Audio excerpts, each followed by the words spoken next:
I love that. Chef Alisa, hello. Congratulations. Hi.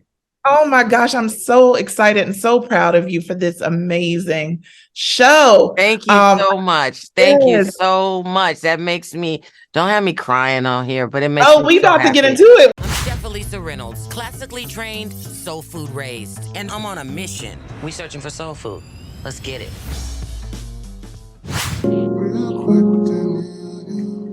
I am a person with an incredible sense of humor, and I am service filled. My life is service. I I'm love here that. to give. At one point I said, if I'm here to be a penniless prophet, so be it. Oh, wow. My mission, and I feel, is to give to others.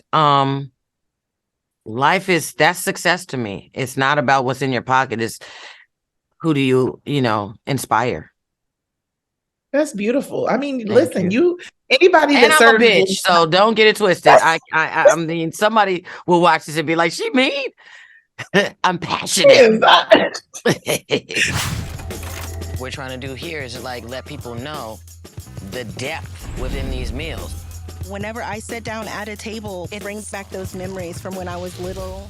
Why food? Why have you been obsessed with food? What's your connection to food Um, and feeding people?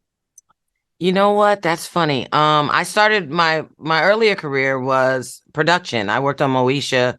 I was very young, an LA native, so you kind of, I worked for Eddie Murphy when I was younger, all of this kind of stuff. And I think that being a creative person, I always wanted to look for something to where I can invoke a reaction out of people.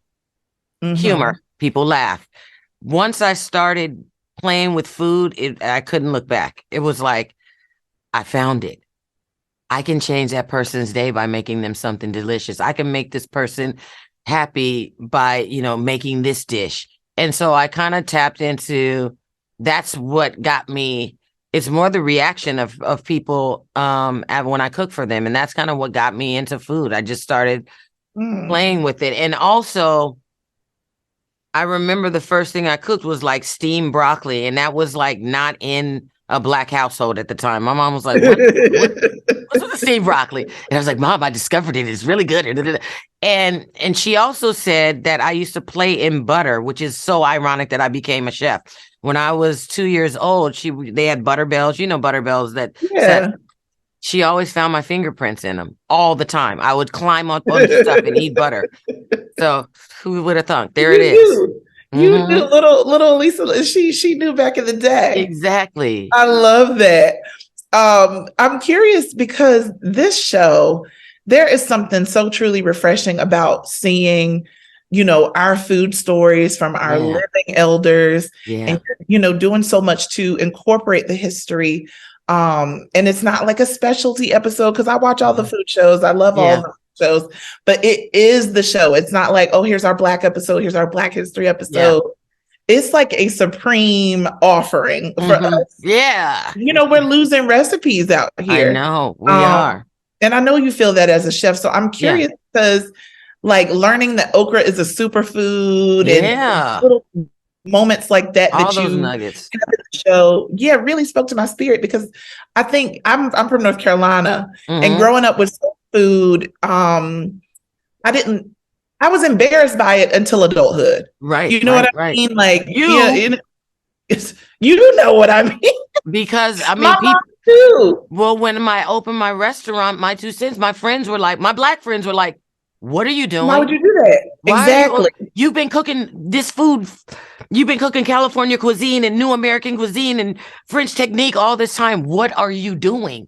And I was like, Exactly. I got a call in. I said something. I said, I'm about to jump back to Black. Let's go. But that's the thing too, because there's so much of our food that doesn't feel classy, Mm-hmm. right? But it's historical, it's damn good. And there is, to me now, there is a class level to it. Yeah. And I'm curious because you have that connection to soul food that's obvious, but why do you feel, or maybe more so, the question is, what do you think this journey, especially in acceptance and loving and all that, has revealed to you? Oh, wow, that's a good question. That's what I want the show to reveal. I want each person to think while they're watching this and going, wow, I've been thinking the wrong shit for a long time. Why am I thinking this? And like even something, I'll take something and I'm gonna take this. Chitlins, right? Mm-hmm. A taboo. Oh my God. But we can go to every other country and they have a tripe and this and that. And we think that it's, oh my God, and their heritage. And this is it. Cuisine over there. We have to stop feeling guilty about what we created and put some love on that, because we've created a legacy and a term, soul food, that is a universal planetarian. It's all over the earth. People know what our story is. Why sometimes do we feel ashamed of it? That's the question. So now we have to open that box and go, what is that about? You know what I mean? And I think that if we tell a story of a people and how beautiful it is, we stop beating ourselves up for trying to be this perfect, sometimes perfect people, you know, like dust off what we did. Okay. Or cater to the white gaze. You know what I mean? And if we forget about everything we have, then who are we as a people? You see what I'm saying? Yeah, we can't lose those. We can't lose these things. But like I said, like I do it at my restaurant, evolve the nostalgia. That's all we got to do. That's real. It was me and we had a great writer, Crystal. We just wanted I wanted history not to feel so horrible, but you can soak in the knowledge. So then afterwards, you don't feel guilty again. You see what I'm saying? You feel like, oh, I understand. Oh, I have compassion. Oh, this is, we hear the same story. Oh, yeah, we had to eat the scraps. But nobody ever talks about how magic we made from that and how beautiful that was. It's always about this was horrible, horrible, horrible.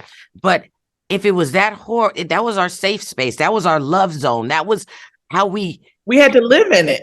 We lived in it, but we gave love and we killed it. Yeah. We put the literally. Yes. Revolutionized food. Yeah. Yeah. And so our those ancestors things, revolutionized. Exactly. And those things need right now to be a feel-good story for everybody, not just Black people, but for everybody around the world, and to help people that don't look like us understand us a little bit better through this zone of food, and not just, soul food, that's what the scraps that Black people eat. It's way deeper than that. And that's why people feel so good. You know what I mean? Yeah, we have the only food that's named after something really different. It's not just our ethnicity or where we're from. It's like it's named for our soul. Yeah. It can't be contained. It can't be bottled. It's something that just exists. It's like creating a food that is a feeling, and food isn't a feeling. It's just food. But we invoke this feeling that comes out every time, and you're like, man. It's like our ancestors give you a back rub. That's what it tastes like. Yeah.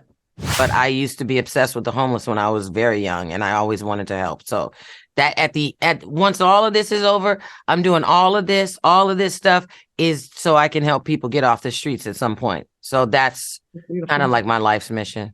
Chef, I so appreciate chatting with you. And again, congratulations. This show is amazing. Thank you so much. Thank you. I really appreciate that. You just made my day again. You made mine. Let me go get my 2 cents on, because I'm sure about to go get me some fried grits. You in LA?